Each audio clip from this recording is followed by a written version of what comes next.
우리들이 눈이 여러 가지로 이러한 이기심이나 고정관념이나 편견이나 선입관이나 이러한 것으로 쌓여져 있는 한, 가리워져 있는 한, 그것을 벗기지 않는 한 우리는 절대로 예수님께 가까이 가지 못합니다.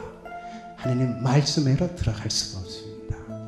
여러분 집에 가서 내가 벗겨내야 할 그러한 지붕이 무엇이 있는가 한번 이런 것들도 하나하나 적어보면서 벗겨내는 그러한 작업을 하셔야 하리라고 생각이 됩니다. 하실 겁니까? 안 하실 겁니까? 말은 한다 그러는데 막상 보면은 잘 안 하시더라고요. 그래서 그런 작업을 여러분들이 앞으로 꼭 하시리라고 믿고요. 거기에는 아주 적극적인 자세가 필요합니다. 적당히가 아니라 적극적이고, 그리고 용기가 필요하고, 하여튼 최선을 다하는 그러한 자세.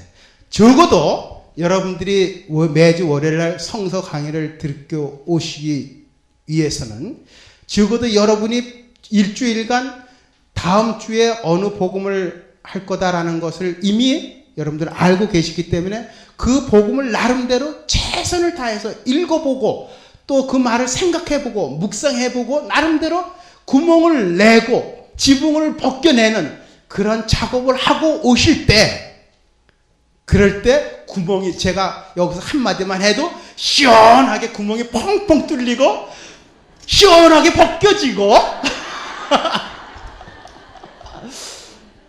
그러는 것이지, 그런 작업은 하나도 하지 않고 그냥 꼭 닫은 마음 가지고 여기 와서 한다면 아무리 제가 얘기를 해도 여러분 마음 안에 들어가지가 못해요.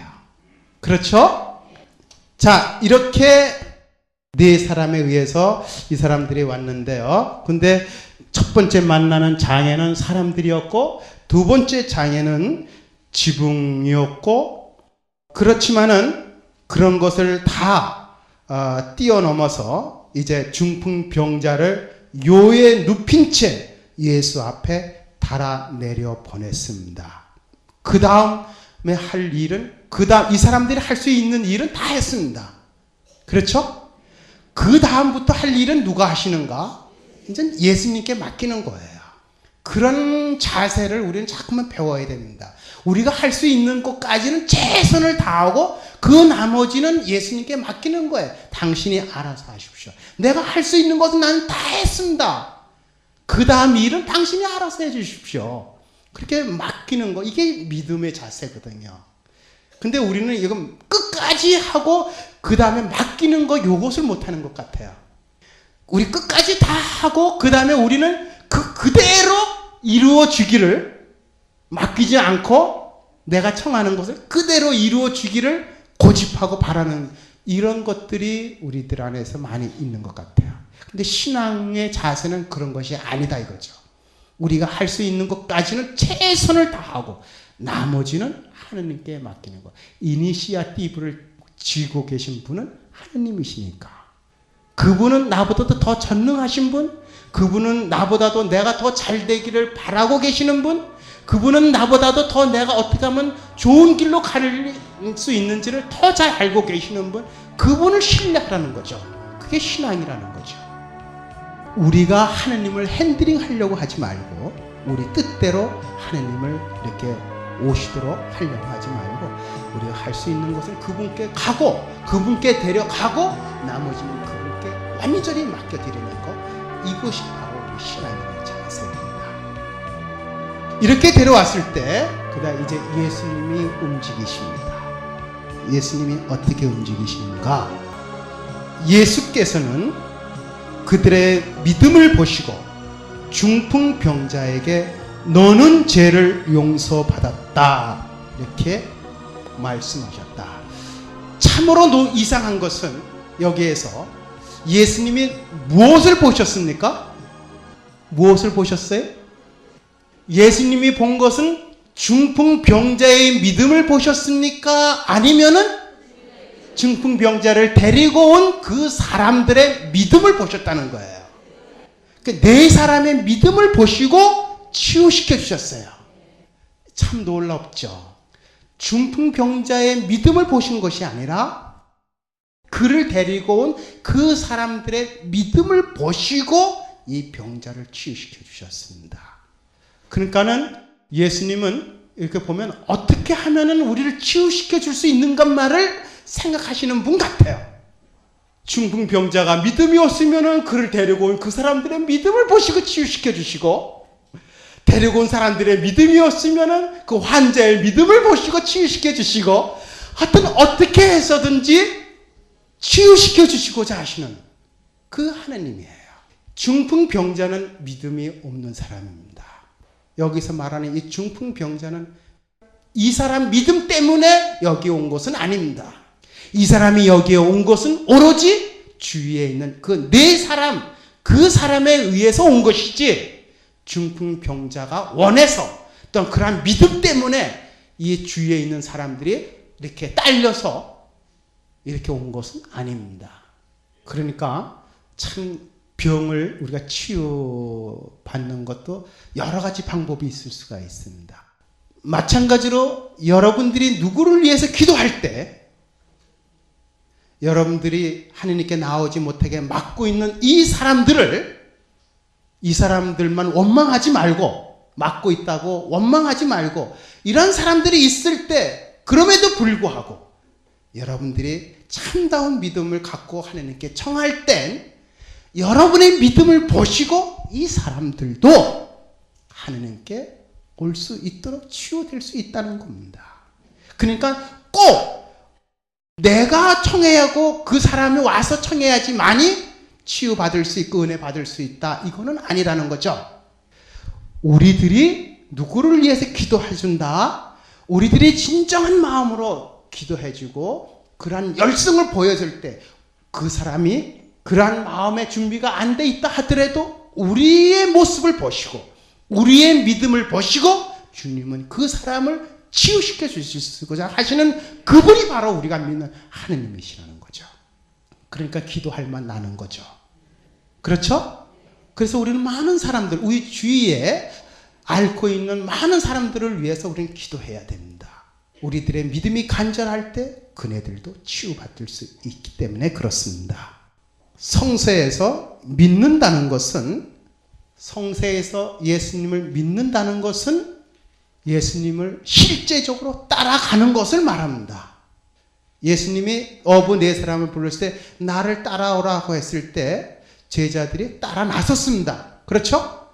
그게 믿음이에요. 그러니까 성서에서 믿음이라고 말하는 것은 말로만 믿습니다라고 말로만 하고서 그 다음에 예수님과는 전혀 관계없는 삶을 사는 이런 것이 믿음이 아니라, 예수님을 믿습니다라는 말은 이제부터 내 모든 삶이, 행동이 실제로 당신을 따라가겠습니다라고 행동으로 보여주는 것이 바로 믿는 행위입니다. 그게 믿음의 행위예요. 그런 의미에서 이 중풍병자가 믿음이 없다는 것은 이 사람은 예수님을 따라가는 사람이 아니었습니다. 반대로 이 중풍병자를 들고 온 사람들은 실제적으로 믿음을 가지고 행동으로 보여준 사람들이에요. 그래서 이들의 믿음을 보신 거예요. 신약 성서에서 믿는다, 예수님을 믿는다 하는 것은 무슨 뜻이라고요? 실제적으로 예수님의 가르침을 따라 사는 것을 말한다. 내가 예수님에 대해 가르침을 들었어도 내가 따라 살지 않는다면 그건 믿는 것이 아닙니다. 그런 것을 의미합니다. 어떻게 보면은 이 중풍병자는 믿음이 없는 사람의 대표적인 모습입니다. 그냥 마비 상태에 있는 사람, 믿음이 없는 사람, 움직일 줄을 모르는 사람, 아무리 어떤 이야기를 들어도 움직일 감각이 없는 사람, 믿음이 없는 대표적인 모습이 바로 이 중풍병자의 모습입니다. 이 중에는 이러한 중풍병에 걸린 사람들이 하나도 없을 겁니다. 없기를 바랍니다. 그리고 그들의 믿음을 보시고 중풍병자에게 너는 죄를 용서받았다 이렇게 말씀을 하셨는데, 여기에서 죄란 무엇인가, 지난번에도 언젠가 한번 얘기를 했습니다마는 죄란 인간이 걸어가야 할 그 목표에서 벗어났을 때 그것이 죄입니다. 인간이 가야 할 목표가 있고 그 길이 있습니다. 근데 그 목표에서 벗어났을 때, 탈선했을 때, 가야 할 그 길에서 벗어났을 때 그것이 바로 죄입니다. 이 중풍병자는 분명히 걸어가야 할 사람인데 걸어가지 못하고 있습니다. 그러니까 뭐예요? 탈선한 거죠. 정상적인 사람이라면 걸어가야 되겠죠. 움직여야 되겠죠. 근데 그렇게 하지 못하고 있습니다. 중풍병, 즉 죄입니다. 신체적인 악. 우리가 하느님을 믿고 따른다 할 때 우리들의 삶의 목표가 무엇인지 그리고 어떻게 살아야 하는지를 우리는 하나님한테 배우는 것이고 그 배운 것을 따라 사는 것이 바로 우리들이 건강해지는 것이고 배웠음에도 불구하고 그렇게 살아가지 못할 때 그것이 바로 뭐예요? 우리가 죄를 짓는 것이고 그리고 우리 자신이 스스로 환자로 만들어가는 그러한 것이 되겠죠. 결론적으로 본다면은 하나의 이건 실합니다만은 제가 미국에 3번에 걸쳐서 선교 여행을 했었는데요. 92년도에 한번 제일 처음 미국 선교를 3개월 동안 한인교회 다니면서 이렇게 피정 지도하고 저희들이 만든 책이나 테이프 이런 걸 또 보급하기 위해서 미국 전 지역을 이렇게 다닌 적이 있습니다.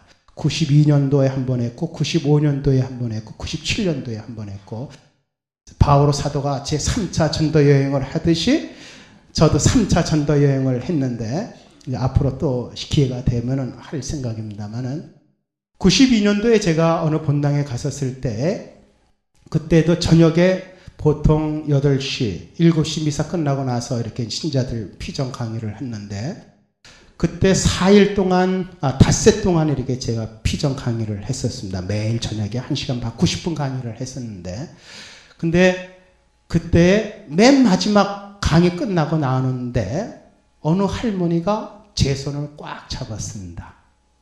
제 손을 꽉 잡고 신부님 이제 저는 울지 않으렵니다. 신부님 저는 이제 행복하게 살 겁니다. 저는 정말 행복합니다. 라고 그러면서 제 손을 꽉 잡은 할머니가 한 분 계셨습니다. 그때부터 이 할머니는 정말 행복하게 사셨고 그리고 저에게 이렇게 연애 편지 쓰듯이 이렇게 편지를 보내곤 하셨던 할머니가 한 분이 계셨는데 이 할머니는 벌써 미국에서 생활하신 지 참 오래되셨는데 자녀가 참 많아요. 근데 막내 아들이 총기 사건으로 인해서 죽었어요. 다 큰 아들인데 딸들만 위에 참 많았고 아들이 하나인가 둘이었는데 일단 막내 아들인데 총기 사건으로 해서 죽었습니다. 그때부터 이 할머니의 삶은 죽음이었습니다. 그렇겠죠? 살아도 살아있는 게 아니었습니다. 모든 삶의 의욕을 완전히 상실했고 눈물로 사는 세월이었었습니다. 그렇게 삶의 기쁨을 완전히 잃어버린 상황 속에서 그렇게 살던 할머니였는데 제 피정 강의에 강의를 들으셨습니다. 첫째 날, 둘째 날, 5째 날 이 할머니가 완전히 치유됐습니다. 그러면서 제 손을 꽉 잡으면서 신부님 저는 정말 행복합니다. 그때 제 강의를 한 것이 참된 행복에 대해서 강의를 했거든요. 진복 8단. 그때부터 이 할머니의 삶을 완전히 바꿔줬습니다. 어떻게 바뀌었는가? 정말 납병 환자가 나가서 널리 선전하며 퍼뜨렸듯이 그때부터 이 할머니의 삶은 복음을 전하는 할머니로 변화되셨습니다. 제 강의 테이프를 녹음을 해서 정말 절망 속에 살아가 있는 노인 아파트에 주위에 있는 할머니 이러한 분들에게 테이프를 전해주고 제 책이라든지 어떤 이러한 책들 또 글을 쓴다든지 이런 거를 써가지고 주위에 있는 사람들에게 그런 걸 통해서 복음을 전하는 할머니가 되셨습니다. 그러한 놀라운 능력이 하느님 말씀을 전할 때는 분명히 일어납니다. 그래서 지금도 그 할머니는 아주 이렇게 열심히 살고 계시는데 여러분 모두도 이 할머니처럼 다시 태어나는 중풍병에서 다시 일어날 수 있고 납병에서 깨끗하게 되고, 그래서 여러분 모두가 정말 건강한 몸으로 하느님을 찬양하고 또 하느님을 널리 선전하며 퍼뜨리는 그러한 사람들로 다시 태어날 수 있게 되기를 바랍니다.